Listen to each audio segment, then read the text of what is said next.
हजरत अनस बिन मालिक रदी अल्लाह तआला अन्हु कहते हैं कि मैं अजीब रंग देखता था अपनी अम्मा का। मेरी अम्मा की ख्वाहिश थी कि हुजूर कभी हमारे घर आए और थोड़ी देर आराम करें। हुजूर तशरीफ लाते हो तो मेरी अम्मा चमड़े का बिस्तर बिछाती। मैं इस बात पे भी हैरान होता कि अम्मा एक तो तू ज़ौक बड़ा बनाती है, फिर चमड़े का बिस्तर। कहते हैं एक दिन फिर मैंने गौर किया, हुजूर ने हमारे घर आके आराम किया। जब महबूब उठे तो हुजूर का पसीना चमड़े पे बह गया।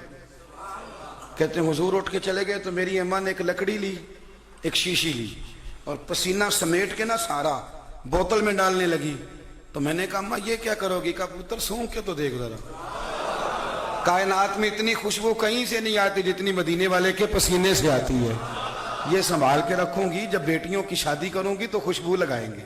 ये तू चढ़िया उत्ते दार भी नहीं, ये तू विकिया इश्क बाजार भी नहीं, एडा सस्ता सौदा प्यार भी नहीं, ते एडा सौखा लभदा यार भी नहीं।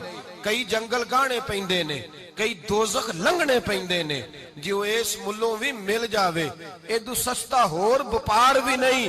ते कुछ समझ ना आवे लोकां नू ओ कादे नाल शहीद करे। डिठी यार दे हथ तलवार भी नहीं, पर ओदा खाली जांदा वार भी नहीं।